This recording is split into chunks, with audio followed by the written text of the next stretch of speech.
మీరందరూ గమనిస్తే ఆల్మోస్ట్ సంవత్సరానికి 150-200 సినిమాలు రిలీజ్ అయితే పట్టుమని 10 సినిమాలు కూడా ఆడట్లేదు సినిమా ఇండస్ట్రీలో. అంటే సినిమాలేమో ఆకాశంలో చుక్కల్లాగా లెక్క పెట్టలేనని వస్తున్నాయి, హిట్లు మాత్రం మన చేతికున్న వేలలాగా లెక్క బట్టిగలిగే అన్ని కూడా రావట్లేదు. అంటే దానికి అంటే ఏదైతే ఎంత కష్టం వచ్చినా నిలబడ్డ ఆ నలుగురు ప్రొడ్యూసర్లు వాళ్ళ సంగతి పక్కన పెడితే ఎంతమంది ప్రొడ్యూసర్లు ఇలా వచ్చి మళ్ళీ అలా ఊరెళ్ళిపోతున్నారో మీకు తెలియదు. అంటే కొన్ని 100 కోట్ల నష్టం అవి భరించలేక మళ్ళీ తెచ్చుకున్న పరువును కాపాడు కోసం ఆ ఇస్త్రీ చొక్కాలు వేసుకొని ఈఎంఐలు కడుతూ ఉన్న ప్రొడ్యూసర్లు ఇంకా చాలామంది ఉన్నారు. అంటే దేనికంటే ఇదంతా ప్రతి ఒక్కరు ఏదో ఒక సలహా ఇచ్చేయడమే. మలయాళంలో మంజుమాల బాయ్స్ అని ఒక సినిమా చూసి అలాంటి సినిమా మన వాళ్ళు ఎందుకంటే తీరండి అని. పోనీ అలాంటి సినిమా మన వాళ్ళు తీస్తే అందులో ఐటమ్ సాంగ్ పెట్టలేదని ఏడుస్తారు. పోనీ ఏదో ఫ్రెష్ కంటెంట్ ఉండాలి కదండి, ఫ్రెష్ కంటెంట్ కావాలి కదండి. ఫ్రెష్ కంటెంట్ తీసి రిలీజ్ చేస్తే రిలీజ్ రోజు ఫ్లాప్ చేసేసి రిలీజ్కి వచ్చి పాటలు పాడుతుంటారు. రూబా రూబా సదాశివ సన్యాసి ఇలా పాడేస్తుంటారు రిలీజులకు వచ్చి. రిలీజ్ రోజు మనకి అయ్యేం తెలియదు. అలా అంటే ఆ విధంగా ఎవరికి వాళ్ళు సలహాలు ఇచ్చేసి ఆ సినిమాని ఏదో రూపంలో చంపేస్తూ వస్తున్నారు. దానివల్ల ఎక్కువ నష్టం ప్రొడ్యూసర్లకే జరుగుతుంది. వీటన్నిటికంటే ఏదైతే కొన్ని సంవత్సరాల నుంచి మన తెలుగు సినిమాకి బొమ్మ చూపించిన ఐబొమ్మ అనేది ఒకటి ఉందో ఆ దరిద్రం ఇప్పటితో అయితే పోయింది. కానీ దానికంటే పెద్ద దరిద్రం ఏముందంటే సోషల్ మీడియాలో వచ్చే నెగిటివిటీ. అంటే లెజెండరీ యాక్టర్స్ దగ్గర నుంచి ఇప్పుడిప్పుడే ఎదుగుదామని వస్తున్న ప్రతి యాక్టర్ మీద కూడా సోషల్ మీడియాలో విపరీతమైన నెగిటివిటీ.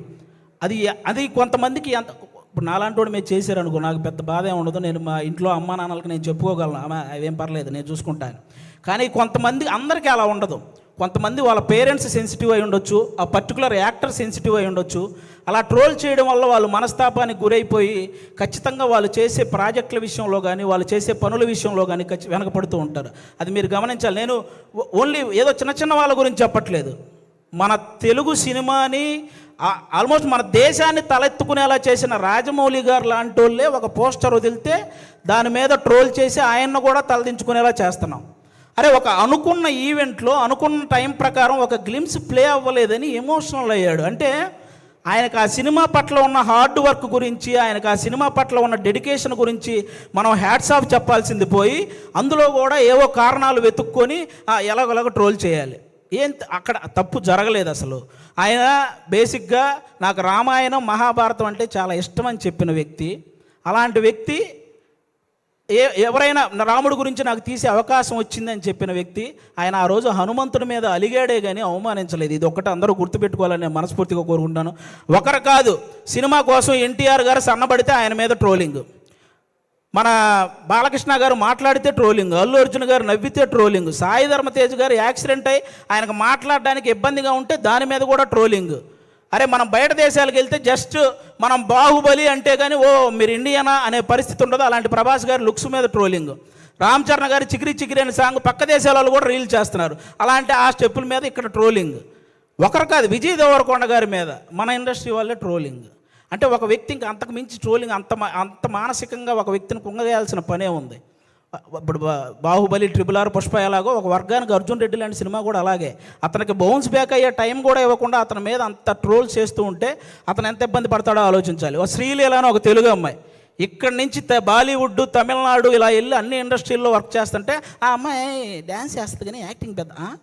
ఇప్పుడు భగవంత్ కేసరి అనే సినిమా నేషనల్ అవార్డు దృష్టికి వెళ్ళిందంటే బాలకృష్ణ గారి పర్ఫార్మెన్సు, అలాగే అనిల్ రావుపూడి గారి కథతో పాటు శ్రీలీల గారి పర్ఫార్మెన్స్ కూడా వన్ ఆఫ్ ద రీజన్ కదా. అలాంటి అమ్మాయిని అంత బ్లేమ్ చేయడం ఏంటి?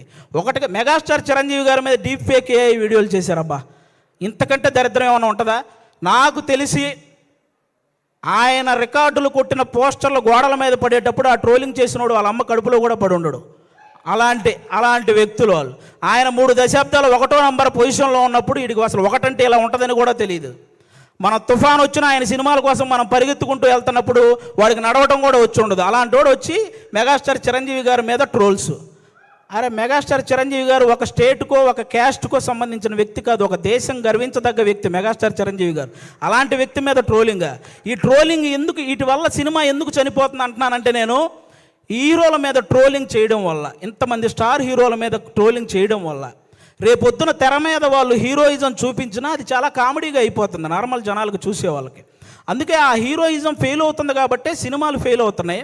అరే 100 కోట్లు ఖర్చు పెడుతున్న ప్రొడ్యూసర్లు ఒక పక్క ఒక సినిమా హిట్ అయితే ఇంటికెళ్ళి మా అమ్మ నాన్నకి చెప్పుకుంటామని వెయిట్ చేస్తున్న డైరెక్టర్లు ఒక సక్సెస్ వస్తే కానీ ఇంకో సినిమాలో మళ్ళీ కంటిన్యూ చేయరు